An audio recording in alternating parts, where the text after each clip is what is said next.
Okay, so another lecture from chapter number 13 respiration। और आज का जो टॉपिक है that is respiratory surface. Very important topic and a very conceptual topic. सबसे पहली चीज़ जो आपको यहाँ पे अंडरस्टैंड करनी है वो ये है कि रेस्पिरेटरी सरफेस क्या है। किसी भी एनिमल की बॉडी में वो सरफेस, वो स्ट्रक्चर जिसके अक्रॉस रेस्पिरेटरी गैसेस यानी ऑक्सीजन एंड कार्बन डाइऑक्साइड जो है वो डिफ्यूज़ हो जाती हैं रेस्पिरेटरी मीडियम और ब्लड के अंदर यानी दरमियान, वो रेस्पिरेटरी सरफेस कहलाती है। यानी किसी भी एनिमल की बॉडी में वो स्ट्रक्चर, वो सरफेस जिसके अक्रॉस रेस्पिरेटरी मीडियम और बॉडी फ्लूइड्स के दरमियान एक्सचेंज ऑफ रेस्पिरेटरी गैसेस हो रहा है, यानी ऑक्सीजन और कार्बन डाइऑक्साइड का एक्सचेंज हो रहा है, उसको हम रेस्पिरेटरी मीडियम कहते हैं। यहाँ पे उसकी डेफिनेशन भी है, the respiratory surface is the surface through which exchange of gases, more technically you can write here the exchange of respiratory gases। respiratory gases कौन सी हैं? For the organisms respiratory gases are oxygen and carbon dioxide। ठीक है, सो respiratory gases का जो exchange है that takes place between respiratory medium. अब respiratory medium actually environment है। It can be air in the environment जो टेरेस्ट्रियल ऑर्गेनिजम्स के लिए है, ये पहले भी हम डिस्कस कर चुके हैं, और it can B water for aquatic organisms. So respiratory medium से गैसेस का एक्सचेंज जिस सरफेस से हो रहा है, किसके साथ? बॉडी फ्लूइड्स के साथ या टिश्यूज़ के साथ। इन सम केसेस रेस्पिरेटरी सरफेस जो है वो डायरेक्ट टिश्यूज़ में ही गैसियस एक्सचेंज कर देती है, यानी उसमें बॉडी फ्लूइड्स का कोई रोल नहीं होता है इन सम एनिमल्स। लेकिन मोस्ट ऑफ द टाइम्स जो रेस्पिरेटरी सरफेस है उससे जो गैसेस की एक्सचेंज हो रही होती है वो रेस्पिरेटरी मीडियम से गैसेस जो है वो डिफ्यूज़ कर रही होती हैं बॉडी फ्लूइड में। अब हमारा बॉडी फ्लूइड मेनली कौन सा है? ब्लड। बॉडी फ्लूइड से मुराद यहाँ पे ब्लड है। अच्छा, सो क्वेश्चन ये है कि ये exchange of gases respiratory medium के थ्रू जो हो, रेस्पिरेटरी सरफेस के थ्रू जो हो रहा है, ये किस प्रोसेस के थ्रू होगा? तो उसका आंसर बड़ा सिंपल सा है कि रेस्पिरेटरी सरफेस के थ्रू जो एक्सचेंज ऑफ गैसेस होगा वो एक प्रोसेस से होगा। That process is basically the process of diffusion. That process is basically the process of diffusion। So जब भी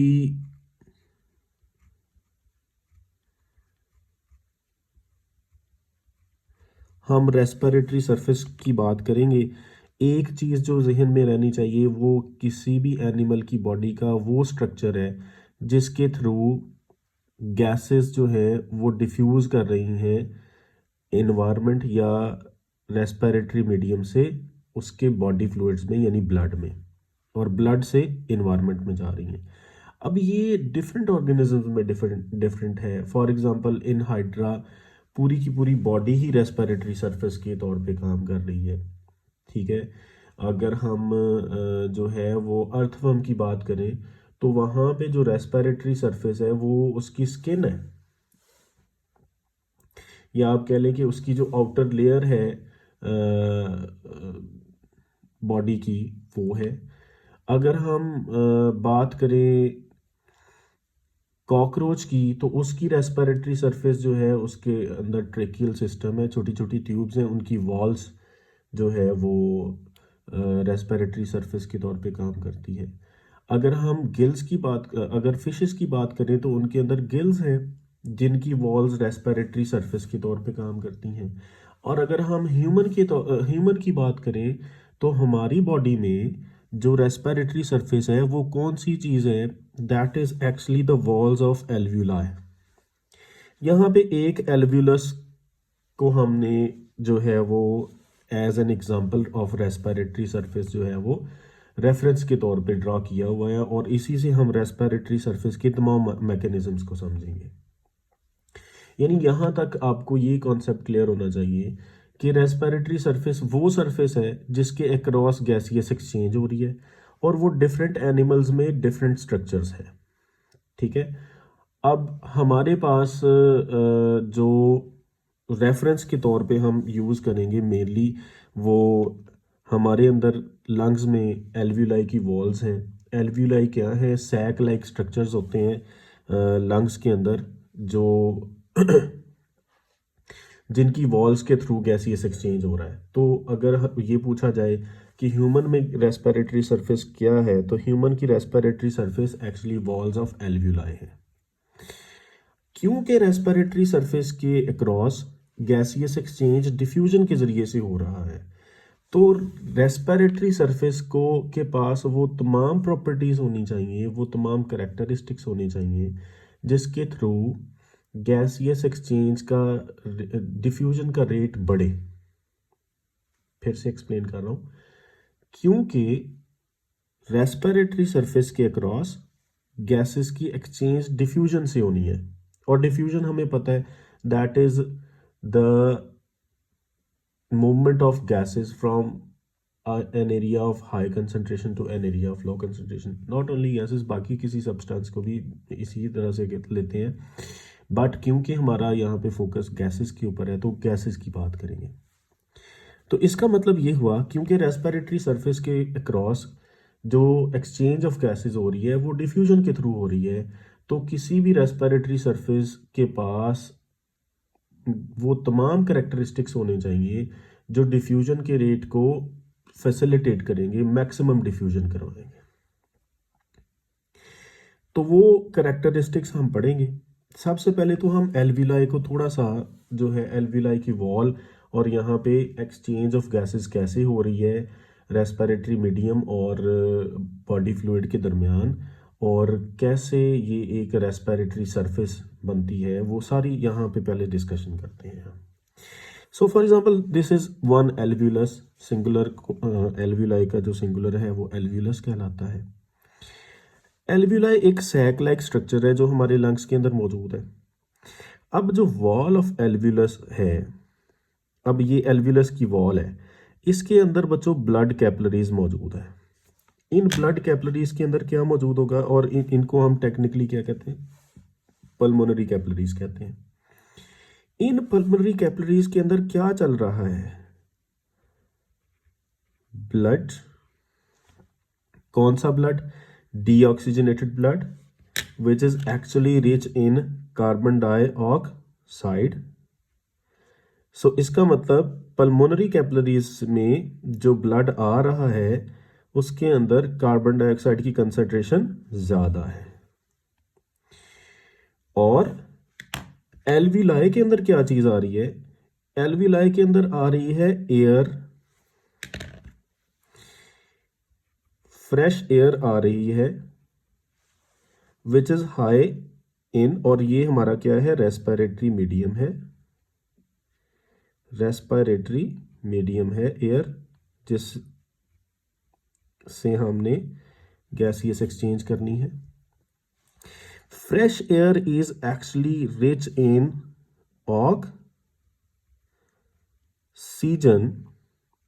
as compare to this deoxygenated blood. यानी एल्व्यूलाई की वॉल्स में ब्लड कैपिलरीज मौजूद है। ब्लड कैपिलरीज में से ब्लड या हमारा बॉडी फ्लूइड ट्रांसपोर्ट हो रहा है, और एल्व्यूलाई के अंदर आ रही है एयर। जब इनहेलेशन करते हैं तो वो एयर एल्व्यूलाई के अंदर आती है, और उसके अंदर क्या चीज़ है? ऑक्सीजन की कंसंट्रेशन ज़्यादा है। सो जब हम अब अगर हम यहाँ ब्लड में डिफ्यूजन की बात करें तो ब्लड से कौन सी गैस डिफ्यूज कर सकती है इधर? जाहिर सी बात है diffusion is the movement of substances from high concentration to low concentration. तो सिंपली यहाँ से कार्बन डाइऑक्साइड डिफ्यूज करेगी, क्योंकि कार्बन डाइऑक्साइड इधर ज़्यादा है और उसकी कंसंट्रेशन इधर कम रखी जाती है। So carbon dioxide will simply diffuse from body fluids to alveoli, across body fluids to air in the alveoli, across the surface or across the wall of alveoli।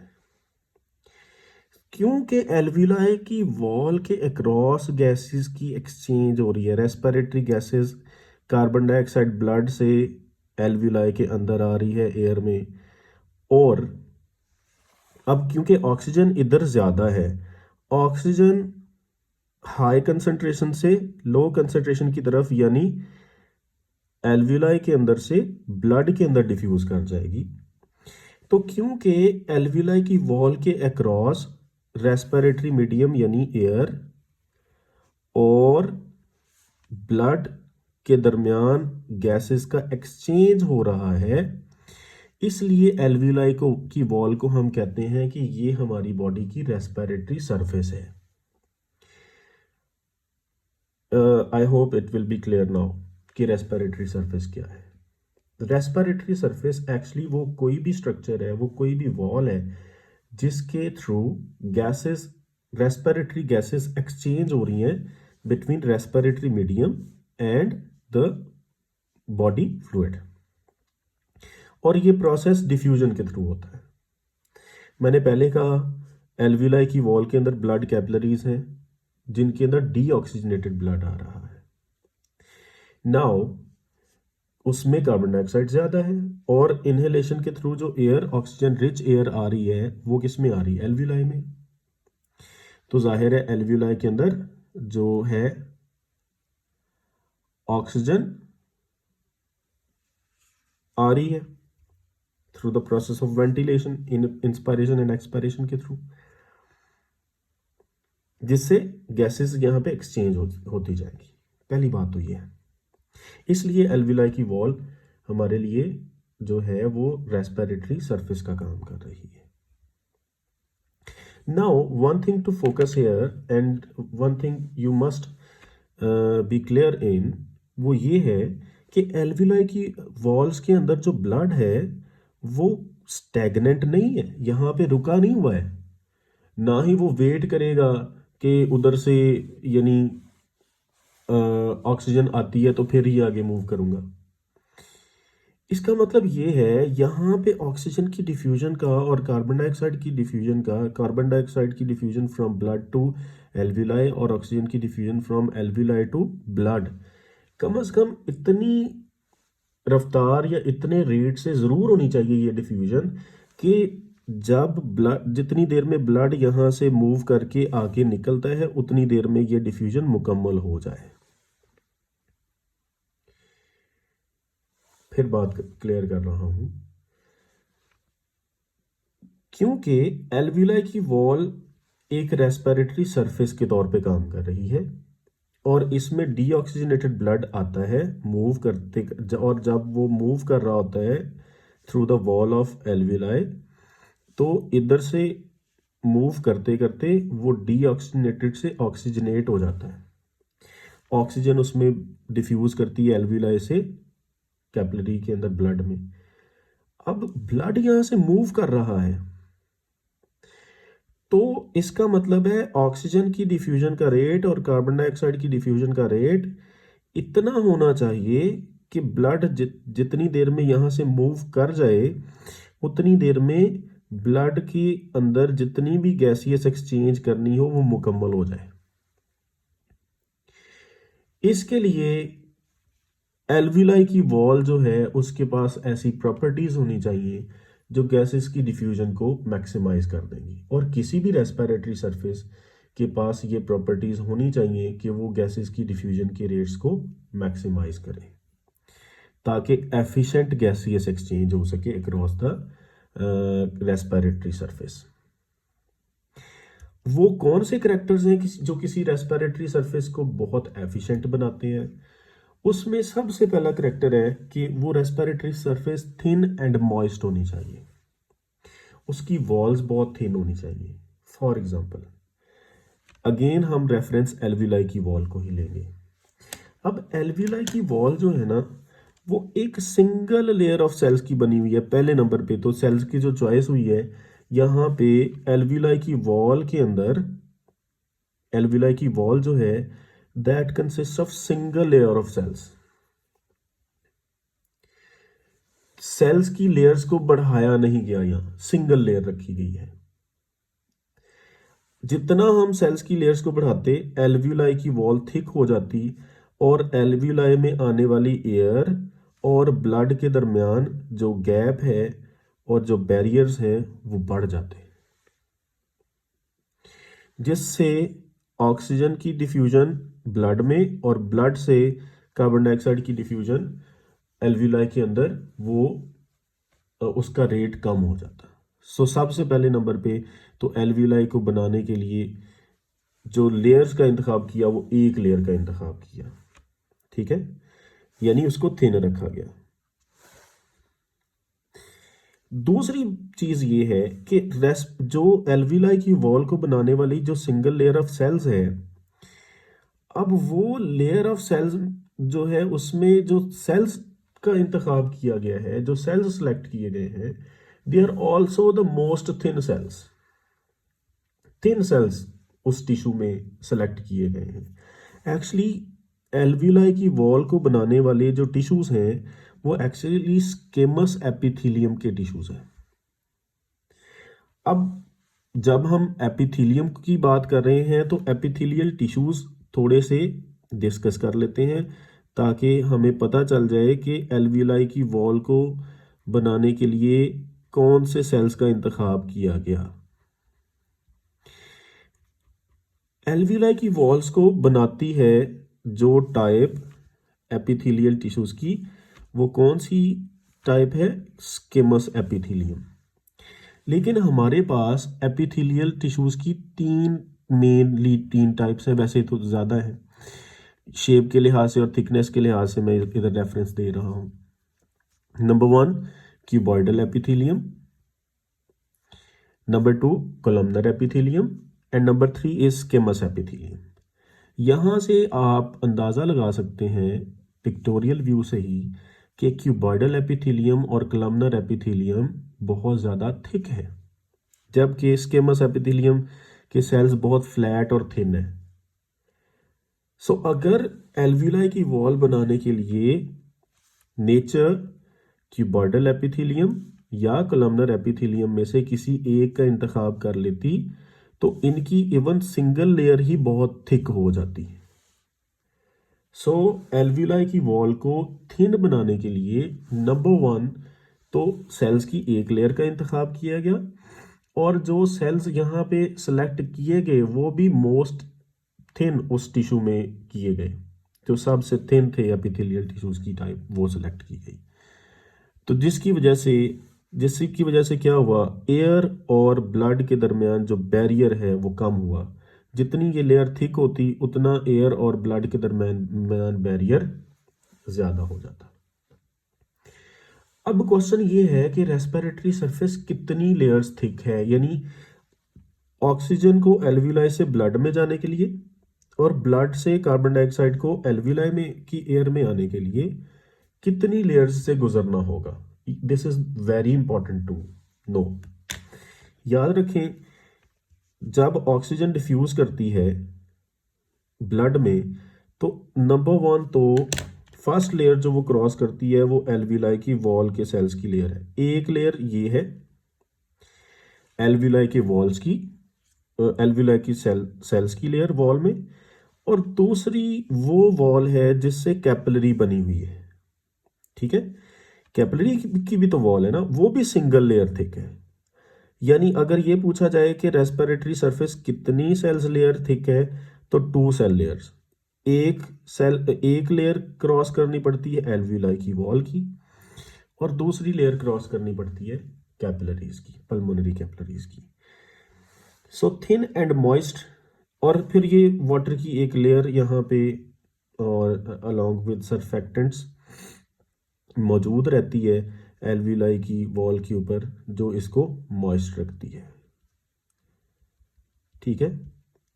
सो यहाँ पे ना दो स्ट्रक्चर्स एज अ रेफरेंस हम use करेंगे। एक तो gills, जो fishes के अंदर गिल्स की वॉल्स भी थिन है और मॉइस्चर रहती हैं, जाहिर है। और दूसरे नंबर पे एल्वियोलाई हमारे लंग्स के अंदर, ठीक है। और respiratory surface is dash layers thick, तो उसका आंसर है 2 सेल लेयर्स थिक।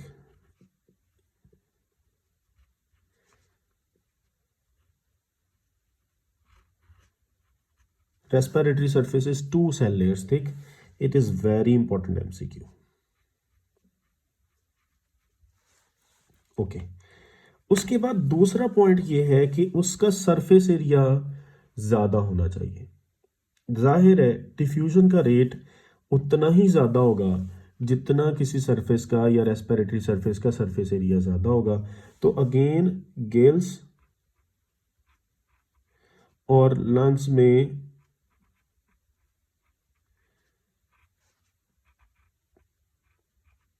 एल्वियोलाई हैं जो इनका सरफेस एरिया बढ़ाते हैं, गिल्स का सरफेस एरिया भी इंक्रीज्ड है। सो व्हाट, सरफेस एरिया ज़्यादा होगा तो क्या होगा, it will facilitate basically the diffusion of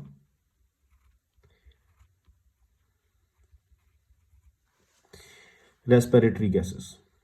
दूसरे नंबर पे एक्सटेंसिव कैपिलरी नेटवर्क होना चाहिए, यानी रेस्पिरेटरी सरफेस में ब्लड सप्लाई बहुत ज़्यादा होनी चाहिए, कैपिलरीज बहुत ज़्यादा होनी चाहिए, ताकि रेस्पिरेटरी सरफेस के अक्रॉस जो गैसेस हैं वो इजीली डिफ्यूज करके बॉडी फ्लूइड या ब्लड के अंदर आ सके।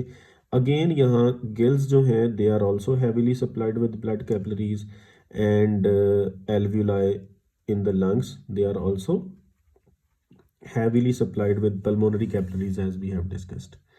So it facilitates diffusion of gases into body fluid.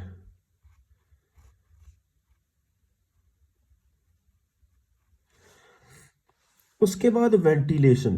Ventilation अब बहुत इंपॉर्टेंट कॉन्सेप्ट है। वेंटिलेशन का मतलब क्या है? वेंटिलेशन का एक्चुअली मतलब है मूवमेंट ऑफ एयर। जैसे हम ब्रीदिंग भी कहते थे, वेंटिलेशन है इंस्पायरेशन और एक्सपायरेशन करना। इंस्पायरेशन और एक्सपायरेशन जब होती है तो क्या होता है, एक gradient, it maintains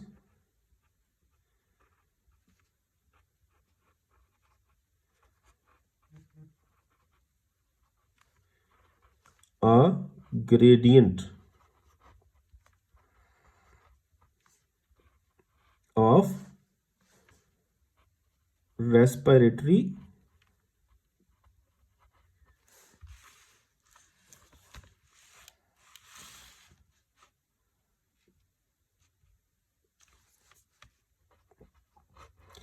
gases। Gradient का अब देखें, अगर हमने ऑक्सीजन को डिफ्यूज करवाना है इधर से इधर, यानी एल्वियोलाई से ब्लड में, तो हमेशा याद रखें ब्लड और एल्वियोलाई के अंदर ऑक्सीजन की कंसंट्रेशन का डिफरेंस होना चाहिए। यानी एल्वियोलाई के अंदर ऑक्सीजन ज़्यादा होनी चाहिए और ब्लड में ऑक्सीजन कम होनी चाहिए। This is called a gradient, यानी डिफरेंस इन द कंसंट्रेशन, कि एक साइड से ज़्यादा हो, डिफ्यूजन होगी ही तब पॉसिबल कि ऑक्सीजन इधर ज़्यादा हो एल्वियोलाई में और इधर कम हो ब्लड में। और इसी तरह अगर हमने कार्बन डाइऑक्साइड को इधर से ब्लड से मूव करवाना है एल्वियोलाई में, तो ब्लड के अंदर कार्बन डाइऑक्साइड ज़्यादा होनी चाहिए और एल्वियोलाई में कम होनी चाहिए। अब फॉर एग्जांपल ब्लड से एक बार कार्बन डाइऑक्साइड डिफ्यूज करके इधर आ गई, अगर हम इस कार्बन डाइऑक्साइड को रिलीज नहीं करते बाहर तो क्या होगा, और जो एयर एक बार आई थी उसमें से ऑक्सीजन डिफ्यूज करके ब्लड में आ गई और मजीद एयर अब हम बाहर से नहीं ला रहे, तो क्या होगा, इधर से कार्बन डाइऑक्साइड उसमें एयर में बढ़ती जाएगी और इधर से ऑक्सीजन डिफ्यूज करके इधर ऑक्सीजन इधर कम हो जाएगी। उससे क्या होगा, उससे ये होगा कि कार्बन डाइऑक्साइड इधर बढ़ने की वजह से मजीद ब्लड से कार्बन डाइऑक्साइड इधर नहीं आएगी और ऑक्सीजन इधर से डिफ्यूज कर गई थी इधर, एयर में ऑक्सीजन यहाँ कम हो जाएगी, मजीद ऑक्सीजन अब यहाँ से इधर डिफ्यूज नहीं करेगी। अब इस प्रॉब्लम का हल हमें देती है वेंटिलेशन। वेंटिलेशन क्या करती है, कंटिन्यूसली एयर को मूव करवाती है एल्वियोलाई में, यानी फ्रेश एयर एंटर होती है और जो कार्बन डाइऑक्साइड जिस एयर में आई होती है वो उसकी क्या हो जाती है, एक्सेलेशन, ठीक है। और फ्रेश एयर की क्या हो जाती है, इनहेलेशन। इससे क्या होता है, इससे रेस्पिरेटरी गैसेस का ग्रेडियंट, यानी रेस्पिरेटरी गैसेस की जो कंसंट्रेशन है वो मेंटेन रहती है। एल्वियोलाई के अंदर ऑक्सीजन का लेवल ज़्यादा रहता है और वो डिफ्यूज़ करती रहती है, और डेफिनेटली एल्वियोलाई के अंदर कार्बन डाइऑक्साइड का लेवल कम रहता है, क्योंकि वो एक्सेलेशन के दौरान जो कार्बन डाइऑक्साइड इधर आई थी वो एक्सेलेशन के दौरान निकल जाएगी, जिससे ब्लड से कंटिन्यूसली कार्बन डाइऑक्साइड डिफ्यूज़ करती रहती है एयर एल्वियोलाई में, और एल्वियोलाई से ऑक्सीजन डिफ्यूज़ करके ब्लड में जाती रहती है। सो ये एक डिस्कशन थी, ये करेक्टरिस्टिक्स जो हैं एक रेस्पिरेटरी सरफेस की बहुत ज़्यादा इम्पॉर्टेंट है। वन लाइनर इसका ये है कि रेस्पिरेटरी सरफेस वो सरफेस है जिसके अक्रॉस गैसियस एक्सचेंज हो रही होगी across the wall of alveoli into the blood और बॉडी फ्लूइड्स। प्रोसेस इसमें डिफ्यूजन होगा, और करेक्टरिस्टिक्स ये होने चाहिए रेस्पिरेटरी सरफेस की कि वो थिन हो, उसमें ब्लड कैपिलरीज का नेटवर्क ज़्यादा हो, उसका सरफेस एरिया ज़्यादा हो ताकि डिफ्यूजन का रेट मैक्सिमम हो सके, और मॉइस्ट रखी जाए, और उसके अंदर वेंटिलेशन हो ताकि जो गैसेस एक्सचेंज हो रही हैं उनकी कंसंट्रेशन को मेंटेन किया जाए वहाँ पे। ये ना हो कि एक दफ़ा डिफ्यूजन हो कि कार्बन डाइऑक्साइड आ गई ब्लड से इधर, अब वो कार्बन डाइऑक्साइड अगर इधर से रिमूव नहीं होगी तो अल्टीमेटली यहाँ कार्बन डाइऑक्साइड बढ़ जाएगी, और फिर जब यहाँ कार्बन डाइऑक्साइड बढ़ेगी तो मज़ीद फिर कार्बन डाइऑक्साइड इधर से इधर नहीं आ सकेगी, क्योंकि डिफ्यूजन तो तब ही होनी है जब यहाँ कार्बन डाइऑक्साइड कम हो और यहाँ ज़्यादा हो, हाई कंसंट्रेशन से लो कंसंट्रेशन की तरफ। So it's all.